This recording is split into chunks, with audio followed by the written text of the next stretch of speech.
और आपने जैसा कहा कि 3 थे, 3 से 2 पे आए, 2 से अभी 1 पे हो गए और वो 1 हार जाएंगे तो उस विधानसभा के अंदर अल्पसंख्यकों का कोई प्रतिनिधित्व नहीं रह जाएगा। ये तय है, ये षड्यंत्र है, दोनों के मिलीभगत से हो रहा है, चाहे कांग्रेस हो चाहे भारतीय जनता पार्टी। ये दो लेके अपने जनता के हक की आवाज़ लेके मैदान में है।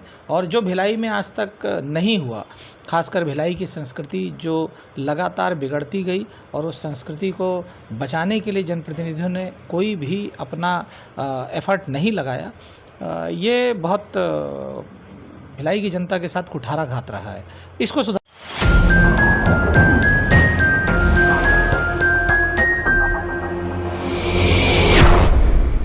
की आवाज़।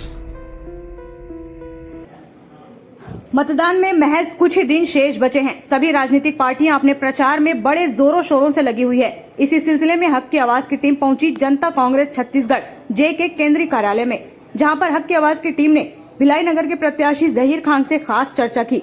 आइए देखते हैं यशराज यादव की रिपोर्ट। नमस्कार सभी दर्शकों का, मैं यशराज यादव हक की आवाज़ से।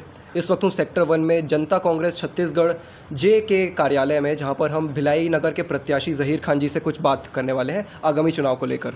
तो जहीर खान जी, आपका बहुत बहुत स्वागत है। बहुत धन्यवाद आपका और आपके सभी व्यूअर्स को मेरा नमस्कार, जय जोहार। सर, आपकी रणनीति क्या है चुनाव को लेकर? अब ज़्यादा दिन क्या, अब तो हम लोग चुनाव में हैं और चुनावी प्रक्रिया भी चालू है और प्रचार भी चालू है। और अपने अपने तरीके से, जैसे भारतीय जनता पार्टी और कांग्रेस पार्टी आपस में लड़ती रही है, नूरा कुश्ती करती रही है और दोनों को परखा है भिलाई की जनता ने। और हम लोग एक नई आवाज़ लेके, अपने जनता के हक की आवाज़ लेके मैदान में हैं। और जो भिलाई में आज तक नहीं हुआ, खासकर भिलाई की संस्कृति जो लगातार बिगड़ती गई और उस संस्कृति को बचाने के लिए जनप्रतिनिधियों ने कोई भी अपना एफर्ट नहीं लगाया, ये बहुत भिलाई की जनता के साथ कुठाराघात रहा है। इसको सुधारने की कोशिश करेंगे। सर, अभी आप लोगों के बीच ज़रूर गए होंगे, बातचीत आपने की होगी। आपको क्या लगता है, जो ग्रास रूट लेवल के जो मुद्दे रहते हैं वहाँ पर आपको क्या कमी लग रही है जो अभी सरकार नहीं कर पाई अभी वाली? सरकार तो सिरे से जिन वादों को करके आई थी, जिन वादों को जनता के सामने रख कर अपनी सरकार बनाई थी, उसके पहले ही वादे में जिसको गंगा जल हाथ में लेकर कसम खाया गया था कि आते ही शराबबंदी करेंगे, वो नहीं हो पाया। युवाओं को रोज़गार से जोड़ेंगे, जो 20 लाख बेरोज़गार इस प्रदेश में हैं उसको रोज़गार देंगे, वो नहीं हो पाया। जो बेरोज़गारी भत्ता पूरे 5 साल दिया जाना था, वो अभी 2-4 महीने से वो भी 50-60 हज़ार लोगों को दिया जाने पूरे छत्तीसगढ़ में, जबकि जितने लोगों को नौकरी नहीं मिली उनको देने की बात कही गई थी। ये बहुत सारी बातें हैं, लेकिन जो मूल समस्या है भिलाई की मूल समस्या है कि भिलाई की संस्कृति जो शिक्षाधानी थी, इसको सट्टाधानी बनाने का कार्य किया गया, इसको गुंडागर्दी का अड्डा बनाने का कार्य किया गया। और ये दोनों ही दलों के द्वारा हुआ। इसमें एक से बढ़कर एक, दोनों अपने आप को पीछे नहीं रखना चाहते थे और इन लोगों ने भिलाई की संस्कृति को ख़राब किया। साथ ही आप देखेंगे कि जो भिलाई की मूल समस्या है, यहाँ कर्मचारियों का एक बड़ा वर्ग है और जो श्रमिक है यहाँ का, वो लोहा पिघलाकर इस देश को मजबूत करता है, इस देश की आर्थिक स्थिति को मजबूत करता है। आप देखेंगे कि लगातार भिलाई स्टील प्लांट की सुविधाएं जो मिलती थी, उस सुविधाओं में कमी आती गई, लेकिन कोई जनप्रतिनिधि इसकी तरफ बोलने वाला नहीं था। और उसके साथ मैं केवल ये बात नहीं कह रहा, भिलाई स्टील प्लांट लगभग 65 स्कूलों का संचालन करता था और आज 60 से ज़्यादा स्कूल भिलाई स्टील प्लांट के बंद हो गए। कोई जनप्रतिनिधि इस पर आवाज़ उठाता हुआ, विधायक जो भी बना वो नहीं दिखा, पूरी जनता के सामने से गायब रहा। साथ ही जब भिलाई स्टील प्लांट यहाँ स्थापित हो रहा था तो एक अनुबंध था भिलाई की जनता के साथ, भिलाई सेल का। उस अनुबंध में था कि जो शिक्षा है, जो स्वास्थ्य है, जो स्वच्छ वातावरण है, ये हम भिलाई को देंगे और निःशुल्क देंगे। इस पे कुछ भी नहीं हो पाया। आप देखेंगे कि शिक्षा के क्षेत्र में जो स्कूलें थी बंद होती गई, कोई आवाज़ नहीं उठी। जो स्वास्थ्य के लिए जो अस्पताल बनाए गए थे, जो सुविधाएं मिलती थी यहाँ के लोगों को, वो लगभग ख़त्म होती गई। डॉक्टर नदारत हॉस्पिटल से होते गए। साथ ही जो यहाँ के आम जनमानस को भी जो सुविधाएं फ्री में मिलनी थी, जो अनुबंध में था, वो भी नहीं हो पाया। आज 800 से ज़्यादा ओपीडी की पर्ची कटाने में भिलाई की जनता को यहाँ के अस्पतालों में लगता है। तो ये बहुत सारी समस्या है। साथ ही जो स्वच्छ पेयजल, आज से जो 60 साल पहले भिलाई में जो वाटर पाइपलाइन बिछाई गई, आप देखेंगे कि वो सड़ गई, गल गई, जंग लग गया उसमें, और उसी पाइपलाइन से वाटर का जो सप्लाई है वो जारी है आज तक। इसको बदलने का प्रयास जनप्रतिनिधियों के द्वारा नहीं हुआ। लोग बीमार पड़ते गए, लोगों के घरों तक गंदा पानी का सप्लाई करता रहा इस्पात संयंत्र, और जनप्रतिनिधि इस पर खामोश रहे। ये सब चिंता का विषय है। ये बड़ी समस्या है भिलाई को लेकर। तो मैं समझता हूँ जो भिलाई के हक की आवाज़ थी वो दबाई गई। आज तक भिलाई को बदलने का मौका जो होना चाहिए था, क्योंकि शिक्षाधानी तो पहले ही था, पहले ही ये IITN भिलाई पूरे देश में सबसे ज़्यादा पैदा करता था। ये नहीं हो, ये इसको बिगाड़ने का काम किया गया। आज आप कहीं भी किसी क्षेत्र में जाइए, कुर्सी पार हो चाहे सेक्टर हो, आप देखेंगे कि भिलाई स्टील प्लांट में रहने वाले जो श्रमिक हैं, जो अधिकारी हैं, जो ठेका श्रमिक हैं, उनके बच्चों को एक बुरी लत की ओर ढकेला जा रहा है। और ये शासन प्रशासन मिल के कर रहा है। शासन इस पे खासकर जो शराबबंदी की बात थी वो नहीं कर पाया, और शासन खुद ही शराब बेचकर उन युवाओं को, जो आपने शराबबंदी की बात करी, तो जब हम आपके कार्यालय आ रहे थे तो अभी जो आपका वैन था वहाँ पर एक प्रचार चल रहा था कि शराबबंदी और दूध से लेकर, तो इस पे क्या है ये? देखिए, हम लोग पहले भी और इस बार भी, हमारे जो पार्टी के प्रमुख हैं अमित जोगी जी, उन्होंने एक शपथ पत्र दिया है। जैसा कि आम तौर पे अमूमन पूरे देश में होता है कि जो राजनीतिक दल है वो घोषणा पत्र या संकल्प पत्र जारी करती है, लेकिन वो एक कागज़ का टुकड़ा होता है। घोषणाएं होती है, उस पर कभी क्रियान्वयन हो पाता है, कुछ पे नहीं हो पाता। उसी तरह आप देखे होंगे कि जनता वोट दे देती है उस घोषणाओं के दम पर, लेकिन 5 साल बाद पता चलता है कि वो घोषणा पूरी नहीं हो सकी। तो हमारे नेता ने अपने आप को कानूनी रूप से, संवैधानिक रूप से बाध्य करके कि मैं जो कह रहा हूँ उसे पूरा करूँगा, इसको लेकर उन्होंने एफिडेविट दिया है, शपथ पत्र दिया है कि मैं आने के बाद, सरकार बनने के बाद हम आएंगे तो हम ये करेंगे। उसमें ये है कि शराबबंदी हम लागू करेंगे पूरे शहरी क्षेत्रों में, और साथ ही जहां शराब बंद होगा वहीं पे दूध की दुकानें खोलेंगे, और उसका संचालन महिलाओं को सोसाइटी बना के देंगे। महिलाएं उसको संचालित करेंगी। महिलाओं का जो संगठन होगा उसको चलाएगा। जो आसपास क्षेत्र से दूध आएगा वो राज्य सरकार के जो संचालित जो दुग्ध फैक्ट्रियाँ हैं वहाँ जाएगा, और वहाँ से अनेक प्रकार की चीज़ें जैसे श्वेत क्रांति वर्गीस कुरियन साहब ने गुजरात में किया, वो ब्लूप्रिंट अमित जोगी ने छत्तीसगढ़ के लिए बनाया है, और वो हम लोग शुरुआत करेंगे। अभी हाल ही में प्रियंका गांधी जी आई हुई थी छत्तीसगढ़।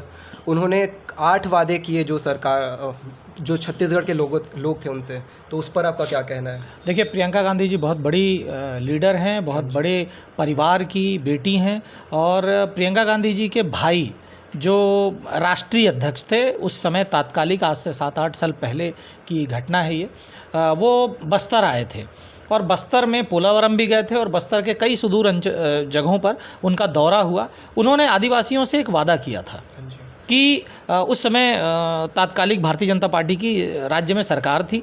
उस समय उन्होंने, राहुल गांधी जी ने वादा किया कि अगर हमारी सरकार स्टेट में बनती है तो हम आदिवासियों के जल, जंगल, ज़मीन के हक की लड़ाई लड़ेंगे, और जो केंद्र जिन पहाड़ों को, जिन खदानों को मांग रहा है, आदिवासियों के जो देवता हैं, जिनको वो धर्मराज पर्वत कहते हैं, जो डिपॉजिट 13 है, उसे देने की बात थी। तो राहुल गांधी जी ने इस पे साफ साफ कहा था पूरे मीडिया के सामने, पूरे छत्तीसगढ़ के 3 करोड़ लोगों के को संबोधित करते हुए उन्होंने कहा था कि मेरे मरते दम तक ये खदानें हम जाने नहीं देंगे। और आप देखेंगे कि भाजपा की सरकार गई 2018 में, 2019 में सरकार बनते ही 2 महीने के बाद उन खदानों का आवंटन और NOC कांग्रेस की सरकार ने जारी किया। ये छत्तीसगढ़ की जनता से धोखा है। तो आदरणीय प्रियंका गांधी जी अगर कोई वादा कर रही हैं तो जनता को सोचना चाहिए कि उनके भाई जब राष्ट्रीय अध्यक्ष रहकर अगर कोई वादा उन्होंने किया था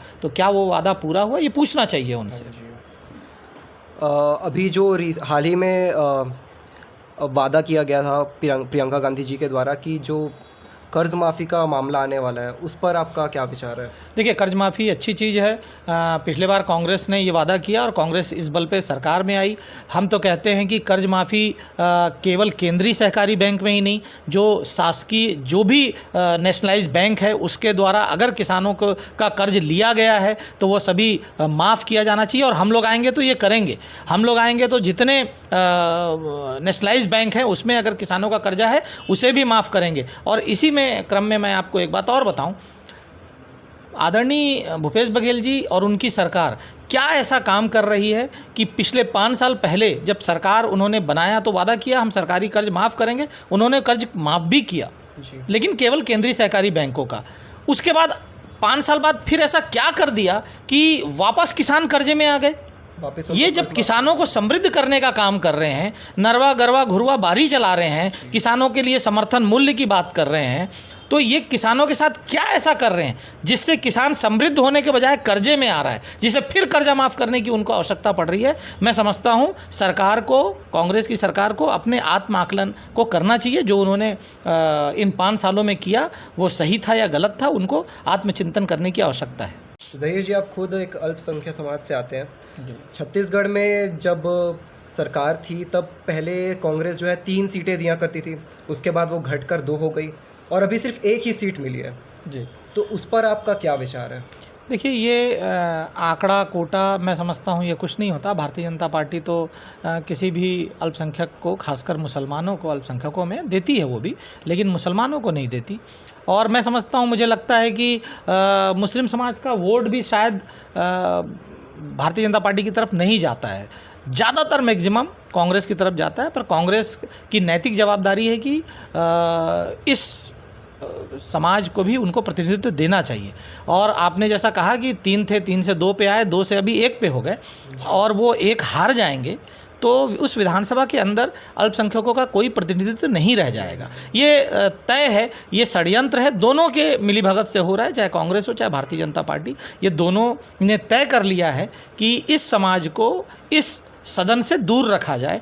हमारी पार्टी ने तो लगभग 5 सीटें मुसलमानों को दी है और दिगर भी अलग अलग समाजों को भी उसमें समीकरण के हिसाब से जो जिस समाज की जहाँ जहाँ हिस्सेदारी है उस समाज को प्रतिनिधित्व दिया है। और मैं समझता हूँ ये आत्माकलन जो कांग्रेस कमेटी में जो मुस्लिम समाज के लोग हैं उनको भी करना चाहिए। पिछले 5 सालों में इस भिलाई की बात करें तो 10 सालों से वो लगातार कब्रिस्तान मांग रहे हैं। उनसे वादा किया गया कि दे दिया जाएगा। MIC में जाने के बाद वो वापस रिसफल हो गया, उसे रोक दिया गया। फिर विधानसभा आ गया 2018 में। 2018 में कहा गया कि हम आते ही देंगे, फिर वो भी चला गया। कम्युनिटी हॉल की बात थी, वो भी चला गया। तो मैं समझता हूँ बहुत सारी घटनाएं हैं और कोई केवल एक समाज नहीं, हर समाज को मांगने का अधिकार है। चाहे वो किसी समाज से ताल्लुक़ रखता हो, उसको अपने समाज के लिए भी करना होता है और सभी लोगों के लिए करना चाहिए। समाज से परे हट के अगर कोई सरकार में आता है तो मन को साफ करके सभी समाज के लिए काम करने के लिए उसको तैयार रहना चाहिए और बराबरी का हक देते हुए करना चाहिए। तो आखिरी सवाल, आप भिलाई नगर की जनता को कैसे संबोधित करना चाहेंगे?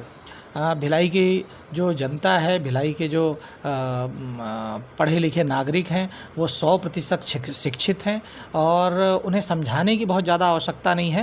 उनको ये समझ आ रहा होगा कि जो ये भिलाई स्टील प्लांट जो अपने ताकत के दम पर पूरे देश को आर्थिक मदद करता है, वहाँ पर किस तरीके के लोग जनप्रतिनिधि के तौर पर बैठे हुए हैं जो करोड़ों रुपए, अरबों रुपए अपने भ्रष्टाचार के माध्यम से एकत्रित करके बैठे हैं, जिनका पैसा इस चुनाव में दिख भी रहा होगा आप लोगों को। और आप क्षेत्रों में जाइए, कहीं ये साड़ी बांट रहे हैं, कहीं ये चावल बांट रहे हैं, कहीं ये तेल बांट रहे हैं। तो हम तो जनता को यही कहेंगे कि इन्होंने बहुत इकट्ठा किया है, इनसे लीजिए भी, कोई आपत्ति नहीं है।